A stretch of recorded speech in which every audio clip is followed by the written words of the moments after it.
तो ये देख लिया हमने बेटा है ना कि एंगल वेंगल फिक्स रहता है। अच्छा, एक लॉरेंज फोर्स का मतलब क्या है कि जब इलेक्ट्रिक फील्ड भी आ जाएगा, तो एक एनसीईआरटी में नाम लिख रखा है कि लॉरेंज फोर्स क्या होता है।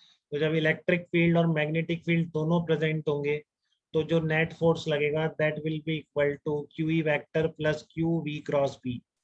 ठीक है, तो ये एफ वेक्टर क्या कहलाता है, आपका लॉरेंज फोर्स कहलाता है।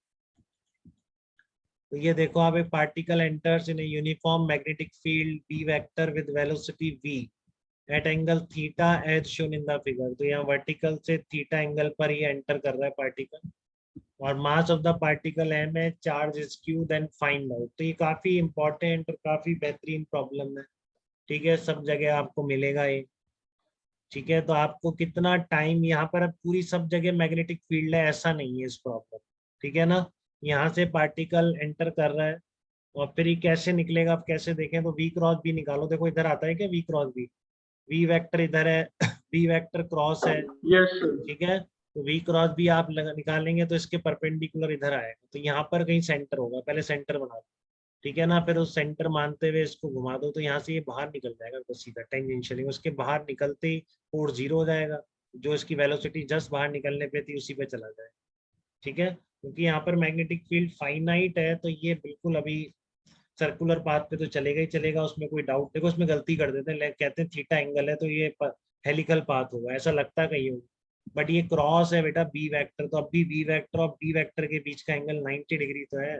थीटा तो बस जस्ट इस लाइन से एंगल बना दिया, आधे गलती कर देते हैं इसमें तुरंत कि सर ये तो हेलिकल पाथ होना चाहिए ना, बी वेक्टर और बी वेक्टर के बीच एंगल थीटा है। तो आप में से तो नहीं लग रहा है किसी को ऐसा? No sir. हाँ, तो इस तरह से ये सेंटर यहाँ पर होगा इसका, और ये इस तरह के सर्कल पर घूमेगा और यहाँ से निकल जाएगा। देखो क्या क्या पूछता है इसमें, बहुत पूछता है बेटा, ये बहुत ही कॉमन प्रॉब्लम में से है। पहला पूछ रहा है कि time spend by the particle, है ना, time spend by the particle निकालना है। तो कैसे निकालेंगे, आप जब ये यहाँ से निकल रहा है तो सेंटर पे देखो कितना एंगल बनाएगा, ये थीटा दे रखा है, ये 90 माइनस थीटा, ये 90, तो ये थीटा हो। अब ये दोनों सिमिलर ट्राइंगल है बिल्कुल। ठीक है ना, क्योंकि रेडियस बराबर होगी, रेडियस तो जहाँ पे हर जगह सेम, और ये 90 है, ये कॉमन है, तो ये थीटा, ये भी थीटा, ये थीटा हो जाएगा 90 माइनस थीटा, तो बाहर निकलते टाइम भी वर्टिकल से एंगल कितना होगा, थीटा हो। ठीक है, तो यहाँ पर ये एंगल कितना आ गया, 2 थीटा आ गया। तो कितना टाइम लगाएगा, ओमेगा इसका फिक्स है, theta 2 theta equals to omega into t से बोल दो कि सेंटर पे 2 थीटा बनाने में कितना टाइम लग रहा है, बोल सकते हैं कि नहीं।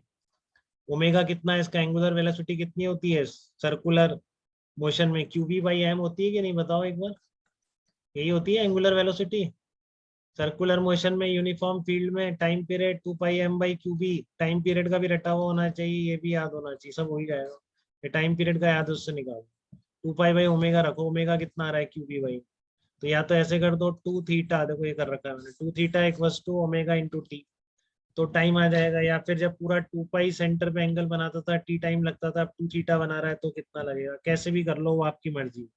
ठीक है ना, बट कंसेप्ट क्लियर होनी चाहिए, ट्रेजेक्टरी में कोई डाउट नहीं होना चाहिए, सर्कुलर ही है। ठीक है, बट आपका क्या है कि वहां पर खत्म हो गया है फील्ड, तो वहां से वो बाहर निकल जा रहा है, इतना सा चेंज आ रहा है।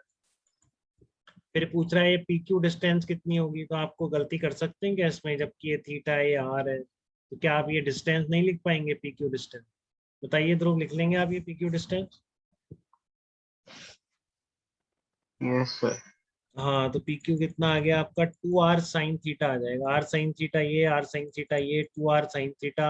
r की जगह रख दो आप mv/क्यूबी, r तो यही होगा, रेडियस तो वही कहलाएगी, mv/क्यूबी, उसमें थोड़ी चेंज आएगा। अब बात आती है क्या पूछा है इसने, एंगल ऑफ डेविएशन। तो हमेशा ध्यान रखो, इनिशियल वी वेक्टर और फाइनल वी वेक्टर।